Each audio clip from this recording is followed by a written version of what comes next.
Namaste. One of the biggest reasons I still consider myself an Anglican is because of the Anglican understanding about how it is you think theologically.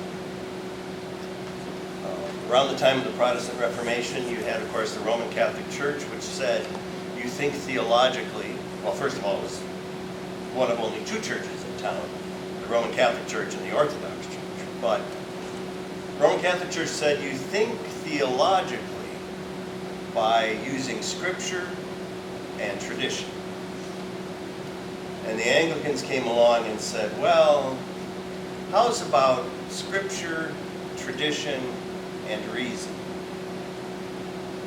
And the Methodists came along and said, how about Scripture, tradition, reason, and experience? Because Methodists like to be redundant. But that's for another day. Because reason comes from experience, in my mind. So I don't want to get too carried away. But reason is so important. Because when we lose reason, all kinds of strange stuff comes out of it. You might even read a police report during a homily. Because it's trendy to do that. It's formulaically trendy. It's been formulaically trendy to take something from outside any kind of spiritual perspective and mix it in with your homily, something somebody else wrote. It was even trendy for a while to read other people's sermons. What? Yeah, oh yeah. I had a friend who read Barbara Brown Taylor sermons verbatim in a Methodist church. And she would credit Barbara Brown Taylor, but she would say, I'm going to read you now a Barbara Brown Taylor sermon, which would be great if it was Barbara Brown Taylor that was reading the damn sermon to you. But if I'm paying you good money to preach to me, I don't want to hear about somebody else. Then again, there was an Episcopal priest, who shall remain nameless, who loved to quote G.K. Chesterton's Father Brown Mysteries or Father Dowling Mysteries? Father Brown Mysteries. I didn't want to hear what G.K. Chesterton had to say. I wanted to hear what this guy had to say. All of that is to say that we really mess up hyperbole. Or as some people like to call it, hyperbole. That was correct. Nice emphasis. Yes, you have to have the emphasis on the right syllable.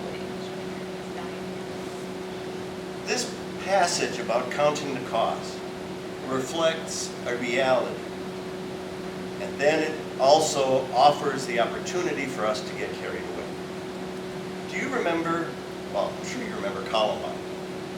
And there was a girl, and I can't think of her name. I was trying to think of it, and I kept coming up with Casey Anthony, which is something very different.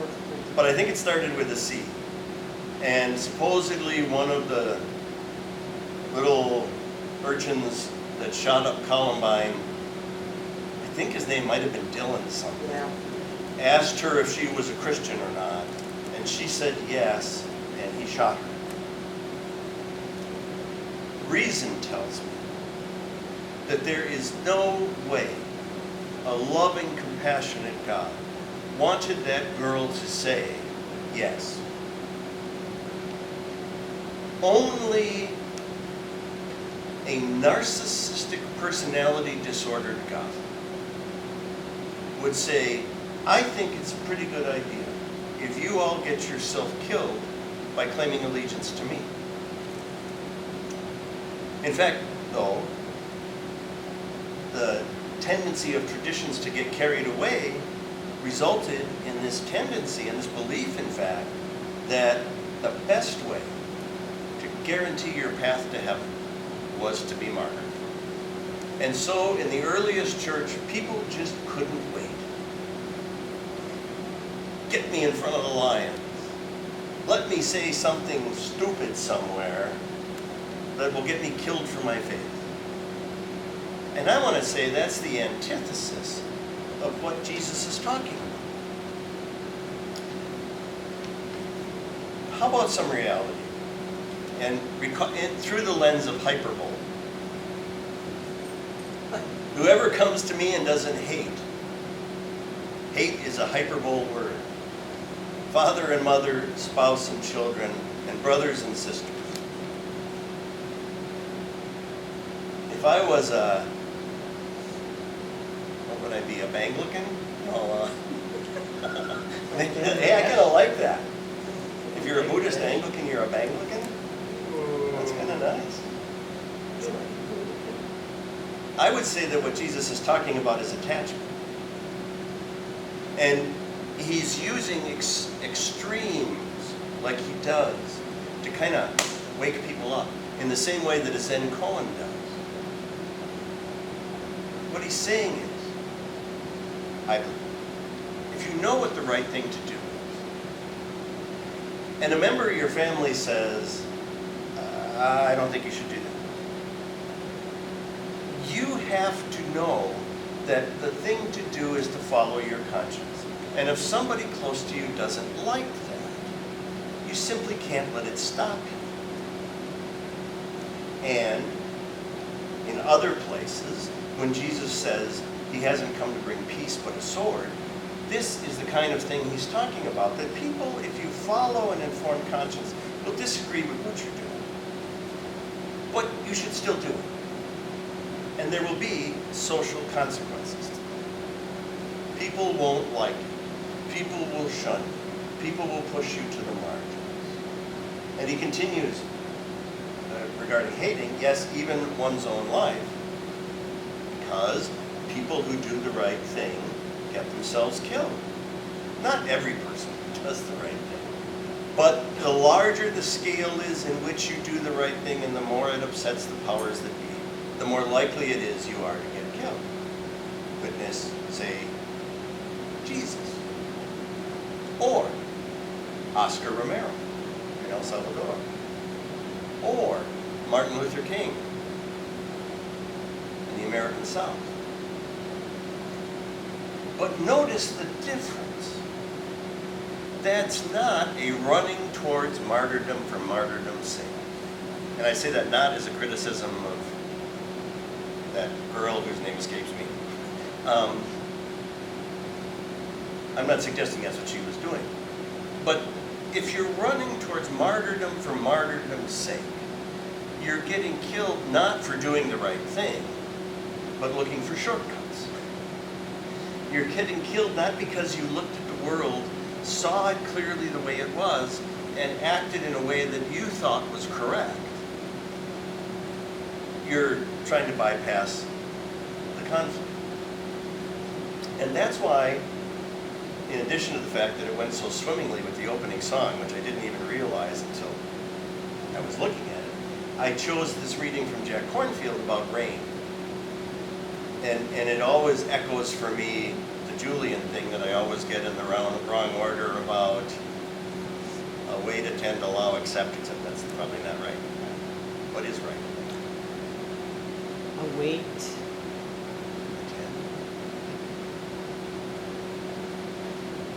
Accept, allow, tend, I think.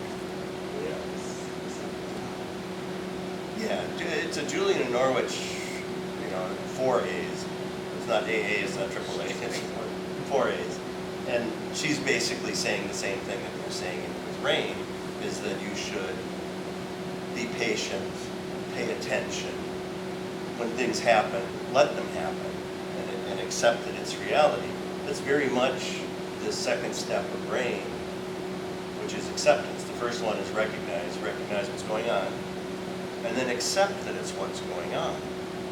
Yet many times something happens and we say, oh no, I need to, that's not what's happening. Or, that's what's going to happen, I need to change it. Right? It's not okay. And there is a fine line between making improvements and trying to manipulate. And the fine line is The only way you can make an improvement is to see things as they really are right now.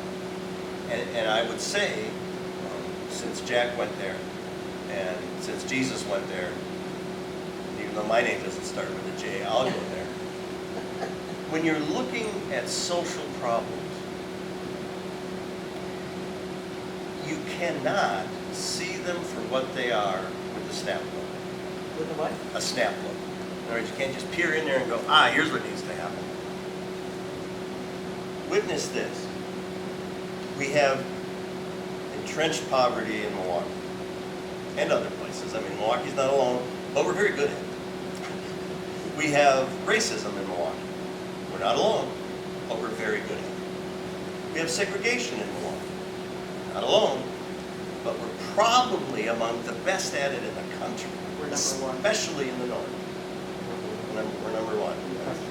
It's good to be, but you can't use your index finger when you're... But check this out. What's the response? You increase the police presence. It's like the cod-liver oil being poured down the dog's throat. But I did a wedding yesterday for some people who happened to be of Hmong descent and who live west of downtown. And do you know that I was kind of shocked. Not all of them live west of downtown, but Mama and Daddy do. And if you don't know much about the Hmong culture, it's very clan-ish in a very positive way. Clan with a C, not a K. And what they told me was that it was the groom's sister I was sitting with, the groom's family, and that when her father grills in the backyard, he can't go inside even for a second, because if he does, kids will leap over the fence and steal the food off the grill. That's one evidence of a level of complexity when you look at a problem, a social problem in particular, that says, I can't just take a quick look and come up with a quick fire solution. I need to see it clearly. I need that second step of brain. I need to count the cost. Because simple solutions and quick fixes never work. Even if they appear to work temporarily, they just don't. And silver bullets, unless you're the Lone Ranger, silver bullets never fix anything either. We have this tendency to reduce things to the lowest common denominator, or the single cause. And nothing in the world has a single cause. For example, smoking doesn't cause lung cancer. Because if it did, everybody who smoked would get lung cancer. There's multiple causes. And so, I believe when Jesus talks about counting the cost, part of what he's saying is when you move forward in these complex situations and try and affect real change in the world, you are going to tick people off at a fantastic clip. Yeah. But that's what you're called to do. And you're not called to seek retribution toward yourself. You're not called to run towards becoming a martyr. And in fact, very few people will actually become martyrs, which is a good thing. But you're not taking anything away from those people to say that most of us aren't called to. Clear vision. Doing the best we can out of the result of that clear vision. And then accepting that the outcome is most often outside our control. And being okay with that. That's that Zen business about if you understand, things are just as they are. If you don't understand, things are still just as they are. We aren't in charge of the outcome. We get all wrapped up because the outcome didn't turn out the way we wanted to, damn it. Mm-hmm. And we need to look in the mirror and say, who died and left you in charge? Above all, it's a gentle fierceness. Fierceness in that we persevere. Gentleness in that we recognize that we're not perfect. So we'll make mistakes. We'll embarrass ourselves. It won't turn out the way we thought it should. And we won't beat ourselves up for that. We'll just gently turn, look again, and begin again. And if we do that, the cost is actually a benefit. Because the cost becomes that we become more whole.